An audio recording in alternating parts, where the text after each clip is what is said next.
భాష తీయదనం తెలుగు జాతి గొప్పతనం తెలుసుకున్న వాళ్ళకి తెలుగే ఒక మూలధనం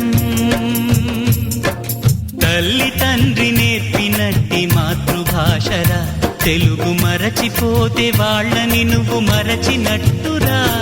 ఇది మరువబోకురా తెలుగు భాష తీయదనం తెలుగు జాతి గొప్పతనం తెలుసుకున్న వాళ్ళకి తెలుగే ఒక మూలధనం తల్లి తండ్రి నేర్పినట్టి మాతృభాషరా తెలుగు మరచిపోతే వాళ్ళని నువ్వు మరచినట్టురా ఇది మరువబోకురా